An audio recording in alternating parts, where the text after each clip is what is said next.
everybody, and welcome to the Glory Reds podcast. It's Don Benito.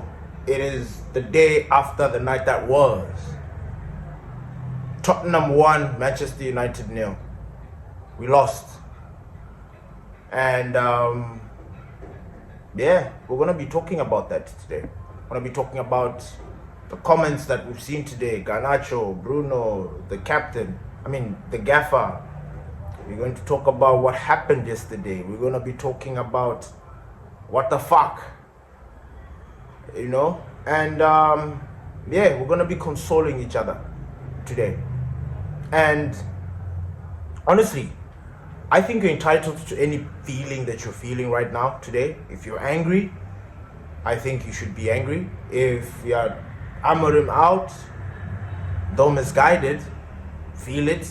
Just don't let it sit. If you want players out, I completely agree, because our team needs a complete reshuffle, a complete exodus of players and bringing in new players.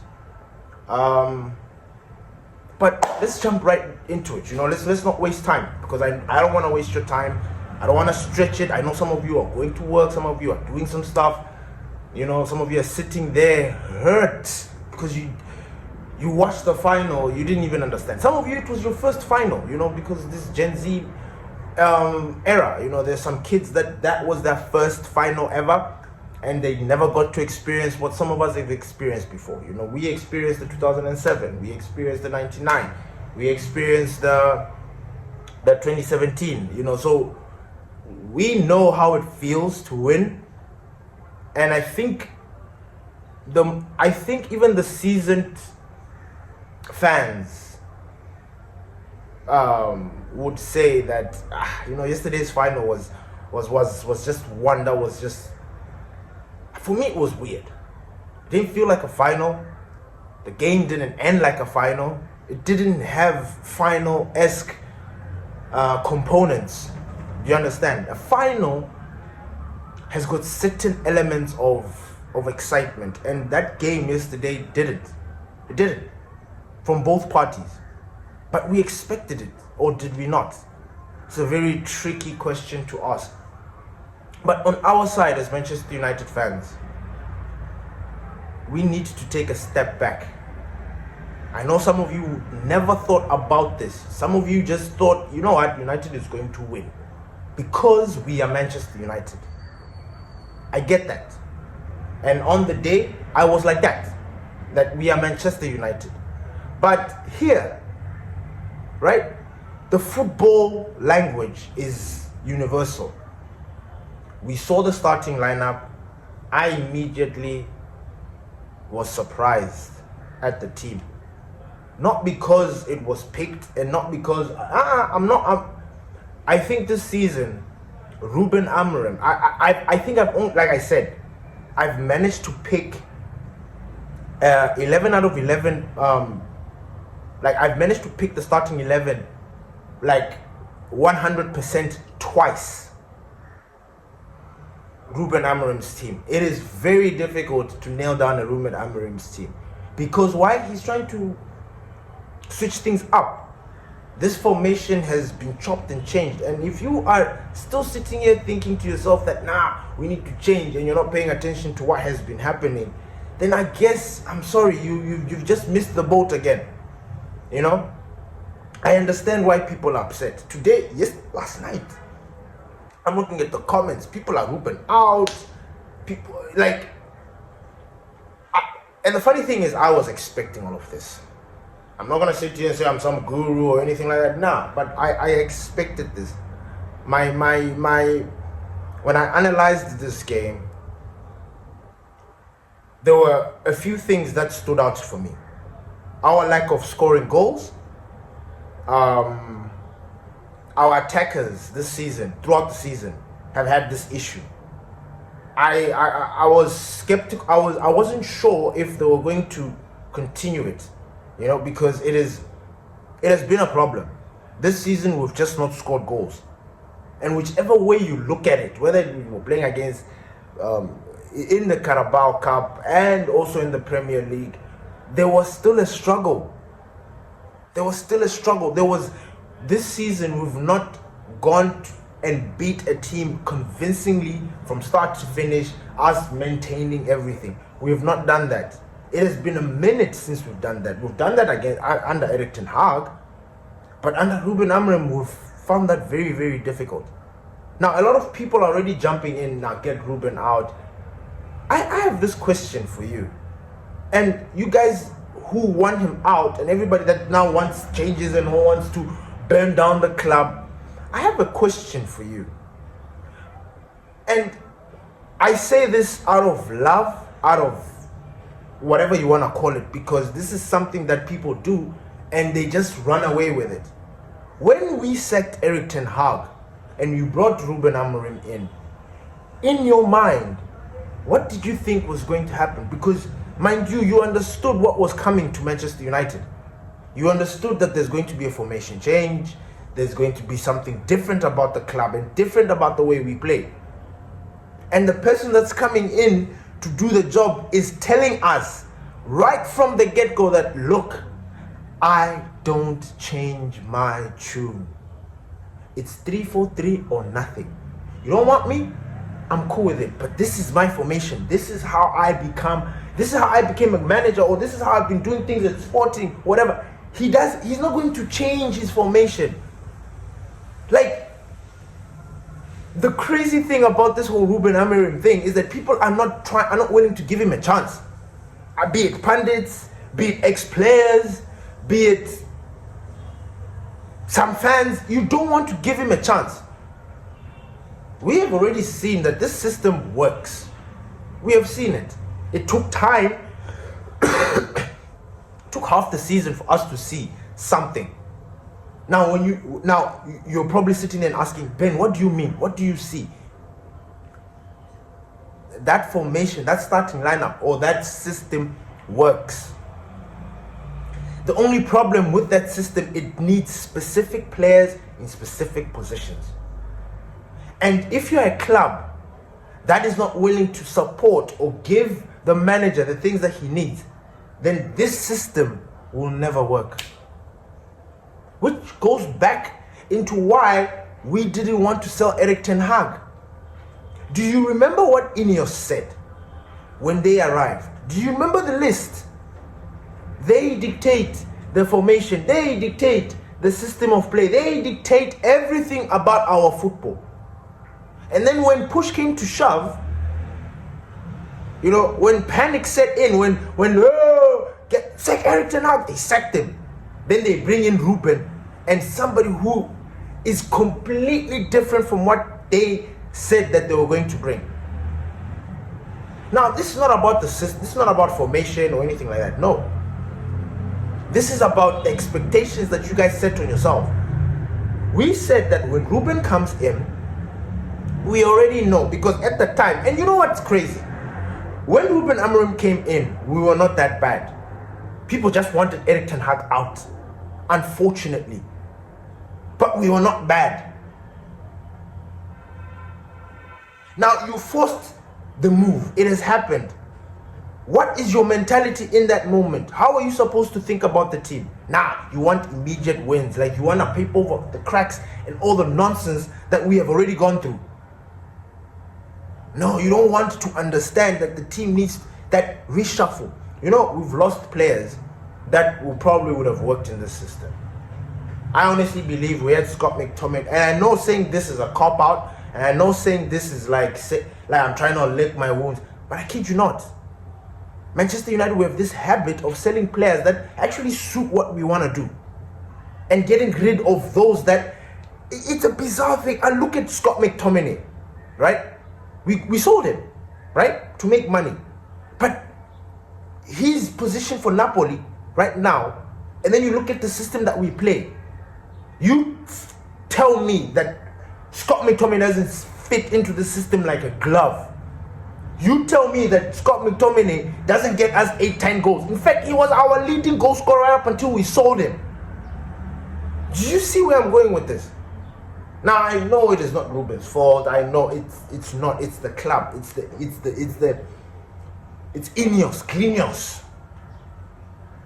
They are the ones that are running this club. They are the ones that put us in this predicament, in this situation. Now, yesterday's game, why are you not upset, Ben? Okay, I am upset. I'm hurt. I slept very late. Like, when I say late, I mean AMs, because I couldn't sleep. My eyes, I couldn't sleep. And then when I did sleep, I woke up like, I'm asking myself questions, a lot of questions. I saw the starting lineup yesterday. Immediately, I identified one big problem. One, Ugarte. Ugarte was missing in that starting lineup. I don't know why. And here's the kick to the balls. Ugarte didn't even play one single minute. Can you believe that? Now, for me, that already just, like, it sent me into a tailspin. It sent me, I can't even explain to you the confusion that I have in my mind right now about Ugarte. I get it.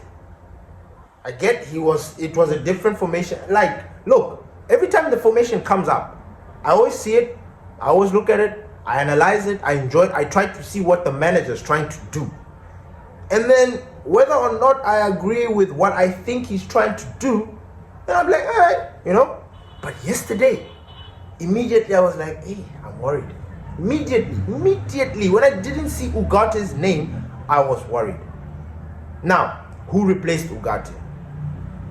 The question, who replaced Ugarte? It's Mason Mount. Did Mason Mount do a job? He did, but it wasn't enough. Mason Mount's job, honestly, if you look at how the game ended up, Mason Mount would have been good coming off the bench for us. You know, just to add that energy, that towards the end, that energy, that spark, that fight, that ingenuity. I think Mason Mount would have made a great impact coming off the bench. People are wondering, Garnacho should have started. Nah, I backed the manager in what he said after the press conference, because he said the last game that we played, who had the biggest chance and who started that game? Garnacho. Did we win that game? No, we did not. So people need to get off their high horse. People need to pack it in, because this thing of like, get Ruben out.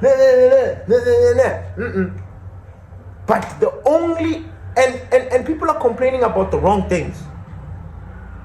The $1 million question for us yesterday, and I know people are going to go in on Luke Shaw and everything like that. I understand. But the biggest question, and it is nobody has asked this, not even in the presser, no one has asked this fucking question. They've asked other bullshit questions, but they failed to ask this question. Why Ugarte didn't start that game? Ugarte is one of the most important players for Manchester United. Ugarte was specifically created by our Lord and Savior. God made Ugarte the way he is, combative player the way he is. Ugarte was born for yesterday's game. His existence in this world was to play in yesterday's game. Ugarte. That was Ugarte's life plan, was to play in that game. Now, what do you mean by that? Games where the midfield is compact and filled with beasts. You need a beast as well. You need a pit bull. I miss Licha. I really do. Like, I miss his energy. It's just unfortunate. But Ugarte needed to play. And the reason why I was even more confused is I'm now starting to ask myself why we bought Ugarte. Do you understand? Do you see where I'm going with this? We bought Ugarte to come and be the understudy to Casemiro. Now, Casemiro didn't have a good season. He had an up and down. But then now, books are being written about the resilience and the comebacks from Casemiro. Do you understand what I'm saying? Looking down, hard working, getting back into a team, being in the starting lineup again. That's where we need to study. So what is happening with Ugarte? Already, since we got Ugarte, I've seen two things. He's injury prone, and he for some reason he can't be in the spine. He can't be a Dalot like a Bruno Fernandes. We need him to be somebody that is always available.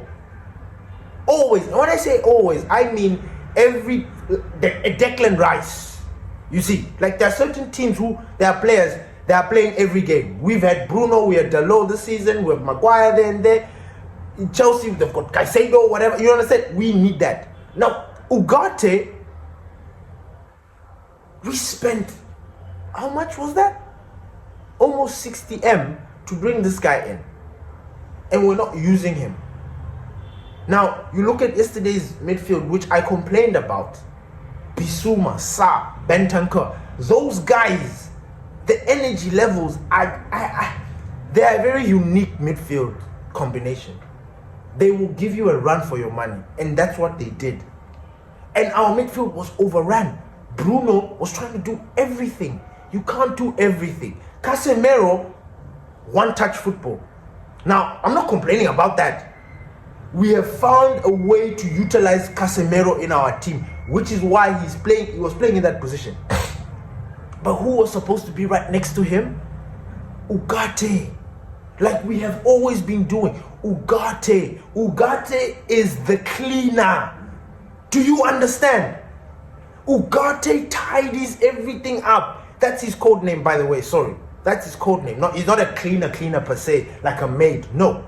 That's his code name. That's his nickname that I have bestowed upon him. He's the cleaner.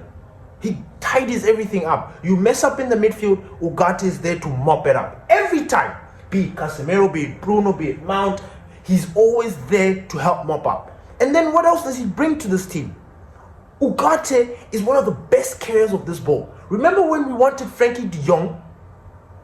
Eric Ten Hag wanted somebody to carry the ball from the defense all right up and through the midfield to the attack. Now, we bought Ugarte to be our destroyer, to be our next Casemiro Rengen, whatever you want to call it, to be the next. Then we bring him and then we see that, oh my God, Ugarte has got this knack or this ability to not lose the ball easily. Like he's got this low sense of gravity. He knows how to protect the ball. He is combative. He packs a bite in his tackles. And he's not shy. He's not shy. Yesterday, Ugarte was supposed to occupy Pap, and he would have easily. We've seen him do it this season. He would have easily occupied Bissouma and Sarr. He would have made them run. He would have been chasing them down all over the place. Now, I can sit here until the cows come home and talk about this, but like that, I believe that is fact. Now, what is wrong with Ugarte? Why didn't he start the game? And why didn't he even come on? Do you understand? For me, the big... Look, I'm not looking at this game like... we saw the game. I know some of you are going to say that, no, we played better than Spurs. If you think that was better, good for you. That was your football. But for me, pathetic. I'm not accepting it. I've seen this Manchester United side play better football than what they did. And against Premier League teams. I've seen. So miss me with that. But I did tell you that playing this final against the Premier League team would hurt us. And it will hurt us against Tottenham because, and I actually, when you think about it, the score line is very, very decent. 1-0. It's decent and painful because we didn't even equalize. Like we couldn't equalize. And I'm not gonna sit here and tell you that we deserve to win that game. We did not. We did not. The football gods have spoken, and I agree with them. We didn't deserve to win. As a Manchester United fan, of course I wanted us to win. But in the grand scheme of things, Tottenham are the rightful winners. They are the rightful winners. Let them get the money. Let them rebuild. Let them do what they have to do. We need to go through this. I have something that I want to remind you guys that I'm going to talk about as well. Remember my theory about missing out on Europe? I still believe it's something that we can achieve. I still believe it's something that we can do. But we'll jump right into it. So for me, Ruben Amorim's sin and crime, which is punishable by... I can't really sentence my gaffer, can I? But yeah, it is very punishable. Like, I'm not saying we should sack him, because I'm not sacking Ruben Amorim. I love this manager.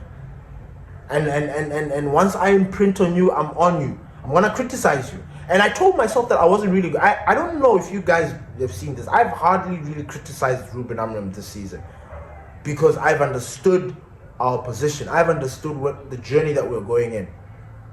It is pointless. This guy didn't want to come this time. He wanted to come in the summer, remember? But we forced him. It was do or die. And who's going to say no to Manchester United? Look, if they did that to me, I was going to go to Manchester United. I'm not even playing with you. You think you're going to miss out on an opportunity to go and support or represent your club? No. So for me, Ruben Amorim's sin was Ugarte. Ugarte missing out in a final. I don't understand it. And until I hear something that makes me think otherwise, then cool. But other than that, I blame Ruben Amorim for this. The final, he played a huge role in us losing this game, because our midfield was lost. Bruno was trying to do everything. Casemiro was sitting there and trying to do one-touch passes. Now, if Casemiro was next to Ugarte, there working with him and bouncing off ideas, it would have been a different story. Unleash Bruno up top. We couldn't unleash Bruno to do what Bruno does, like we did against, was it Atletico? We couldn't. We didn't deploy him up top because he was in the midfield. Why? Because we brought Mason Mount. Now that's the gaffer's call. People are in up in arms that Garnacho didn't play. I'm not. Garnacho didn't play because even when he starts games, he's given an opportunity. Dololo. And you know what? I don't know if this is true, but all the major outlets are busy quoting and saying this thing that Garnacho said. That he's played the whole season and he's only got to play 20 minutes. Big boy, who the fuck do you think you are? You literally have just gone, like you have all the attitude that I thought you were having, you have confirmed them. You think you are some little superstar. What the fuck is that? We have just lost a final, major final. And the first thing that you do, your dumbass, is to go on social media and say, I've played the season all season and I only get to play 20 minutes. What have you done this season, you little prick? Idiot. What have you done, Garnacho? You went and dyed your head blonde so that what? So that what? So that if we win, you have aura. Look, you've lost. You've dyed your hair blonde. You look dumb as shit. And now you're going on social media and blasting the team. My friend, adios. Adios, Garnacho. Honestly, no, I lie. I expected this from you. I expected this attitude from Garnacho. I am not surprised. I am not fucking surprised. We lose. And then the baby of the team has got the balls to come out and... Because he's basically calling out the gaffer. He's calling out his players. He's calling out the management. He's calling out the club. That's what Garnacho did with that post. Now, let me jump on to Ruben Amorim. Ruben Amorim said, look, if the club want me to leave, I will leave without compensation, no problem. I understand. Now, for me, that rubbed me the wrong way. Because look, Ruben, you are our gaffer. Some of us already trust and believe in you. We have not faltered. We have not changed our tune. We believe you. You are the right man for the job. But the moment you come out and say things like, if the club want to get rid of me, you are now making us nervous. Well, I'm at least nervous when I hear my gaffer talk like this. Yes, you made me, you lifted up my spirit when you said you're not going to quit and you're going to stick around. And I believe you. I believe the gaffer. I truly, truly believe. Like, I'm not mad. I'm hurt, but I'm not mad. I'm not mad. When you analyze or think about games in all aspects and all whatever, I guess the blow the blow softened. I looked at this game in a very pragmatic way, in a very my eyes were open. I unfortunately for me, I couldn't don my fan hat or my fan goggles, where I'm blind. You know what I'm saying? I didn't have that. And there was a reason for that, because I wasn't naive. I wasn't naive in thinking that, no, this team can change it around. They have shown us a certain energy throughout the season. Why did I think that it was going to change? Obviously, yes, the fan in me wanted it to change. But in my head, I was like, look, this is... And then as the game kept unfolding, you just be like, okay. So can you guys find a way to score? Because I'm looking for you guys to score. Bruno Fernandes. I don't know if he said these words yesterday or they are just regurgitating what he said before. Because I remember end of last season, Bruno Fernandes was talking, and was it end of last season? No, it wasn't end of last year. It must have been this year. It must have been this season. Like the first half of the season or something. Where Bruno was expressing himself saying, look, I understand if the team wants to get, if the club tells me that they want me to go, I will go. But personally, I want to stay. Those were his words. And those are the same words that I keep hearing coming back now. Now, why they're coming back, I don't know. Now, remember, Saudi Arabia, they have got this ridiculous amount of money that they want to send our way for Bruno. 178 something million for Bruno. Now, at this moment, I can guarantee you that Ineos and everybody else are thinking about that deal very, very, very hard. Trust me. Whether they're going to do the deal is something that we're going to see in the future or find out. But they're thinking about it now because their one sense or their one source of income has been taken away. They were very, very reliant on this. They were very reliant on this Carabao win, which is crazy because they didn't support the manager. They didn't give him enough players. They didn't bolster the team. So I don't know why they were expecting us to win this final without backing the manager. And things are going to be difficult for us moving forward. Now, I wanted to talk a little bit about my theory. So, Manchester United is now out of Europe, right? Some people at the moment think it's a bad thing. Fine. I understand your sentiment at this moment. But we need to think of the future. Now, I am that kind of guy. I'm the kind of guy where when I'm looking at situations, or I think mostly in football, because this is what I love. But I like to think ahead. I'm always thinking ahead. I was thinking ahead of this game. I actually embraced myself for this loss. That is why I feel like I'm taking it better than most people. Anyway, my theory is, it's very simple. Arsenal used it, Chelsea used it. Now, whether they used it on purpose or not, it's something that you can go and figure out for yourself. But here's the thing. Arsenal missed out on Europe. Twice. Eric Arteta's beginning season, they didn't qualify. I think the first time he was like 8th, something like that. He didn't qualify for Europe. He didn't. Now, that season when Arsenal broke out and won, people were surprised. And I remember at the time thinking to myself, or saying to people, but why? Why are you surprised? These guys missed out on Europe. They had no pressure. They would be playing their football, learning, training. Trust me, I know. I was a footballer. I know training is the most important thing.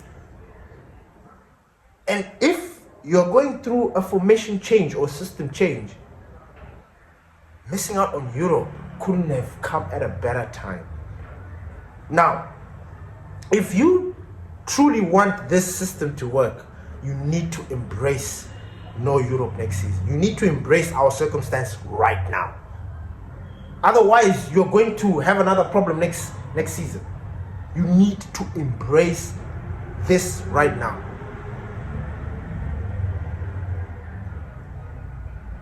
We have lost. We're not in Europe. What does that mean? Manchester United will only be playing Premier League, Carabao, and FA Cup. Now, all these games are spaced out. Our main focus is going to be the Premier League. The gaffer even said it. I think the gaffer is a little bit stoked even that he gets to spend more time teaching the boys and making them understand the system. Like, I think he must be excited about that, you know. But you need to accept it. You understand? You need to accept. If you don't, it's going to be a very difficult road for you moving forward. Do you understand? Accept that Manchester United is not in Europe for the first time in, I don't know, the longest time. It's our time to gather ourselves, lick our wounds, you know, pick ourselves back together. Because if we had made, like, honestly, you can't sit here and say, we were supposed to make it into the Champions League with this team. Imagine this team playing PSG or Inter. Huh? Tell me, that won't be a massacre? Like, we won't get smashed to pieces. Honestly, I don't want to be embarrassed again in the Champions League. Like, I'm tired of being embarrassed. I'm tired of sending a team that is not ready for Europe. I want to be ready. I want to be. Every other team is ready. We are not. We are always papering over the cap. This is good, my people. This is good. Financially, yes, we're going to take a hit. All this other nonsense, which I, quite frankly, don't give a fuck about. I only care about the football. The boys. What they're doing on the pitch. That's all I care about. Winning trophies. That's all I care about. This other stuff that you guys have to do, miss me with that. Already, Manchester United, these boys are going on tour. We're going to play we're going to what's this, Indonesia, whatever. I don't know where the fuck we're going. I'm saying that. I know, I'm just saying it because I'm upset. You know, I'm trying to make a point, you know, emphasize. You know what I'm saying? Anyway, we're going wherever it is that we're going, right? And we're going to play this. It's like a charity game. It's not. We're going to get paid to move there. We're going to meet our fans and all that stuff. Like, why? Why? Because we need money. Now, the biggest thing here is we are going to have an opportunity. We're going to have 5 days, 6 days. Ruben is going to have enough time. There will be no excuses for these players next season. Any player. I'm talking any player. If Menu somehow survives this season, there will be no excuses for him next season. Garnacho, same thing. Everybody, there will be no excuses for next season. Because next season, that thing is going to be drilled in. Chelsea did it. Arsenal did it. Why can't Manchester United do it? And these guys, when they bounced back, they have been stronger. It has only been a trajectory. Nothing declining. I know people are looking at Chelsea's season now and be like, it was bad. No, it's good. They are right up there with everybody else. They're playing a final, you know. So, for Chelsea standards and what they've been through, this is a proper rebuild. This is what we were supposed to be going through. What Chelsea is going through. This is Chelsea's growth is perfect. It's the right way. It is the way. Next season, they need to get better. They need to improve on their goal tally or their points difference or whatever to see. And then we move.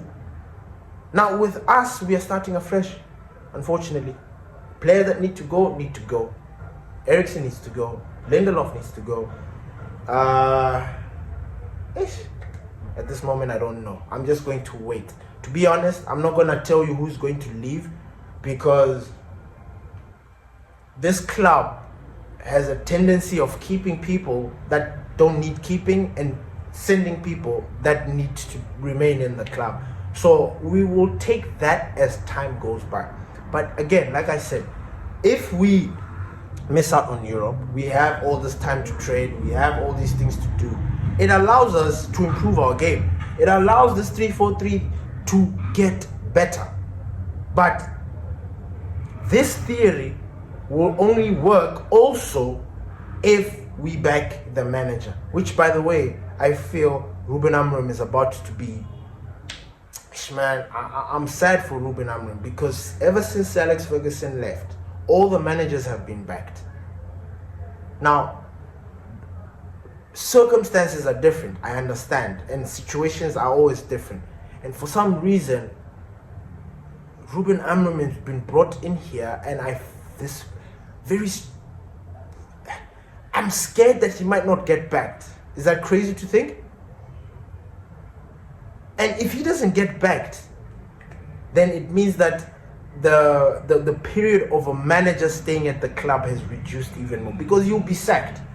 He's gonna get poor results, and people are gonna lose their mind, because as we speak right now, people have already lost it. People want Ruben Amorim out, which I don't understand for the life of me. What did you think when we were bringing in Ruben? What were you like? You that was saying Erik ten Hag, ball fraud, blah blah blah, all this shit. How do you feel right now, dumbass? Like, how do you feel? You were just spouting nonsense without. And I'm sick and tired of the new generation of football watchers. Like, the new generation of people that watch football, y'all make me sick. I don't know what games you guys are watching, but I always find myself, it's like we're watching two different games. It's crazy. And by the way, this has got nothing to do with what I just said. But Pastor D said something that was very funny in the group yesterday. And I don't know if it was because he was hurting, and which I completely understand. But he said it was an own goal. And everybody else says it was an own goal. And I'm like, wait, what? Did I miss that? Did I miss Brennan Johnson nick that ball towards the end and then that ball just go in? Did I miss that? Anyway, so I wanted to bring that up. So if Ruben Amorim is backed, right? And when I say backed, I know it's going to be very difficult for Ineos. At this point, we're not going to get our first choice players because there's no money. We're going to be getting third, fourth, like mediocre, which is fine. I mean, that's where we are. I'm not saying fine in the sense that we need to accept it. No, I say fine because that's where we are now. I'm not trying to be like, again, I don't know why, but the way I think and the way I see things, it's always just straightforward. I'm not trying to, So we continue that. And then now the focus will be in the Premier League.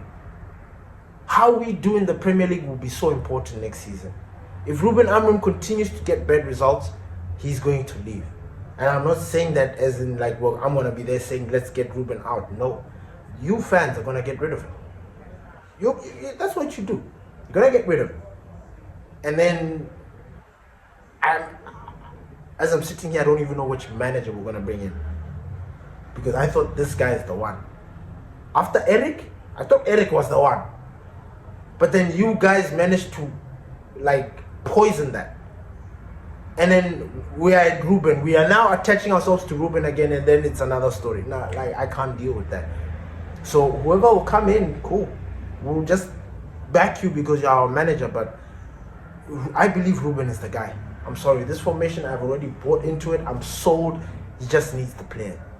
He needs men to play this game. Not boys. He needs men to play this game. And then he gets those players. Pre-season, we need all players to be there. All players. All players must start the pre-season. No one should be injured. No one should be away. Nobody should be, he's being given time because of nah. When pre-season starts, or that week when everybody's reporting, we need all the players back. It is very important. For the past 4 seasons, we've had the shittiest pre-seasons ever. Like, our pre-seasons are bad, and then our seasons are worse. This is a theme here. It's not rocket science, it's the theme. The only one time where we had a very dismal preseason, but then it didn't reflect, was Erik ten Hag's first season. Because his first season we came up third, right? We were third, we won was it Carabao? Yeah. That was it. After that, so we need every player back fit. Like beginning of the season, we need all the players there. Not this guy is far. No, we need everyone there. Play the preseason, swapping, changing. We need everybody there. We need that. Like, I cannot stress this because beginning, like I said, these past 4 seasons that we've had where the preseason has been shit and then it sort of reflects, we've not had that. We've had players coming back late, like Garnacho last season, he came late. He didn't start, he wasn't, Garnacho, end of last season, he was one of our best players, right? Under Erik ten Hag. He had already cemented himself in that starting 11, that left wing. He was doing a better job than Marcus Rashford. In fact, he had moved Rashford to the right? Then we go, the season, he goes with Argentina, Copa, blah, blah, blah. He gets an extended time. He comes back, he doesn't start with the team. He comes off the bench. Do you remember that? Oh no. And then when he was coming off the bench, he was looking like a threat and everybody was like, nah, get him on. That's where you get him on, then he stopped scoring. And then it's just, oh. So, missing out on Europe is good. It's bigger. It's for the long run and for our rebuild, this is perfect. I'm not saying it in the sense that I want, like, no, I really mean it. I genuinely mean it. You need a restart. You need this is like a fast. When you fast, you deprive all those things in your body that normally would kill you. You deprive them of oxygen, you deprive it of the nutrients, all the things that normally the sugars, they break down. When you fast and you deprive your inner body of those things disappear. This is what we need to do. This is our fast. We need to fast. The boys need to fast. The team needs to fast. We need to clear out the dead wood. We need to remove all the things that have been holding this team back slowly. Next season, when everybody is there, we take game by game. We don't say anything like, we need top four. Top four where? Depending on how this manager is backed, I don't think you can say, we need them to be this, because you never know.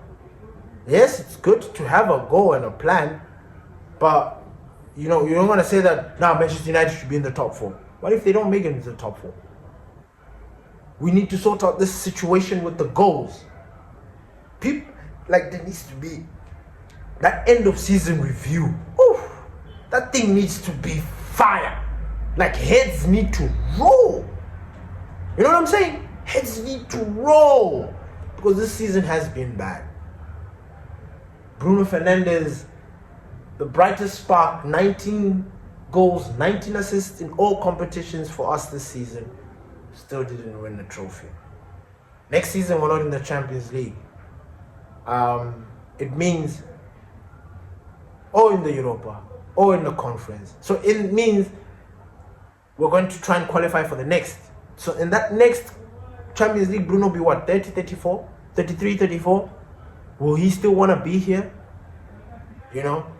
If we continue go, it's crazy. It almost feels like we need to cash in on Bruno now. And I know this might sound harsh, but I think we need to. Like, we need to now trust in someone else. We need another Bruno. Cunha is coming in. I truly believe Cunha can take that role, not as captain, but then be that figure in the team that helps the team. Cunha is literally the perfect guy to take Bruno's role after he departs. Now, 174 million. 178. How much? How much do they want to buy him? Sorry. I think 100. Nah, they did that in dollars. $178 million. How much do they want to get Bruno for? 120, 125, 130 million? They want to break the British transfer record. Now, with that, breaking that British transfer record, honestly, can bring us 4 quality players with that amount of money. We can get 4 quality players to bring it to Manchester United. Honestly, easy. But are we willing to part ways with Bruno? I don't think so. I'm not ready to part ways with Bruno. I actually want Bruno to retire at Manchester United. I just don't want to face Bruno after this. Ever. Against Real Madrid, against Barcelona. I don't want to face Bruno outside of this. Just like how hard it was to face Cristiano Ronaldo, I don't want to face Bruno outside of Manchester United. So the best thing is for us to sell him to Saudi Arabia. Cash in, at least. Then we look at Kobe, we look at Garnacho. Actually, we look at Garnacho because he's a prick. He's a little wanker that needs to be sold. His comments this morning have further cemented that we need to get rid of him. At that age, we don't need players with that kind of attitude.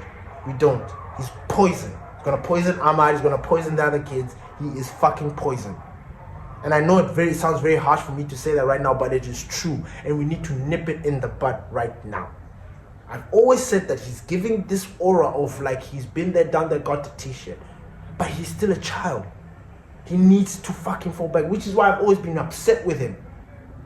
Like, I don't care. I don't give a damn he didn't play that final. In fact, if he didn't play 1 minute, I wouldn't have... Man, hey, who cares? Ugarte, much more important player, has not featured once. You want to come in and open your mouth. The opportunity that you got, those 20 minutes or whatever it is that you got, what did you do? Yes, you tried something, but if you had started that game, you were going to do nothing. So, we accept that we're no Europe, no more Thursday football, it's just weekend football. It's going to be good. Just 1 game a week. Plenty of time to train, look at what the players are doing, what. Man, it's going to be good. It's going to be good. We'll leave the opportunity to the other teams to go and play in Europe, Crystal Palace, everybody else. Go and enjoy. You guys are going to find out that it's not easy. You'll be back. You probably suffer a lot because balancing between Europe and the Premier League is not for everyone. You need to be a top team to do that. So, yeah, we will be in the mix. So I'm alright, and I think we have the players to just be combative next season. We need to sort out our front three. Our attackers are shit. I'm talking all of them. Even Ahmad, I'm adding him in there. Yesterday's game, I didn't see any of his intelligence. I don't know what attitude he had. I don't know what mode he had switched on to, but I wasn't happy with Ahmad's performance yesterday. Rasmus Højlund, the usual. Like, he's just not been good for us this season. He has this knack of falling, and he's such a big guy. He looks strong, he looks tough, but the way he falls down is just a miracle. Mason Mount, look, I'm not gonna say too much on Mason Mount because I like him, so I'm keeping Mason Mount. And I know that Mason Mount ticks all the boxes for Ruben Amorim, so I'm keeping Mason Mount. Mason Mount is a player that you need to appreciate what he does on the pitch. If you look at him like you're playing PlayStation, you will not understand. His job is very specific and it's very targeted. So I know a lot of people don't analyze football like that, so it's very easy to miss out on that. But yes, he did fade out yesterday. Just like every other player, Bruno faded, Casemiro faded, Dogu faded, Ahmad faded. A lot of people faded yesterday. It was just who stood out. So yeah, and then we take it from there. Thank you everybody for listening to the Glory Rates podcast. It's Don Benito. Peace.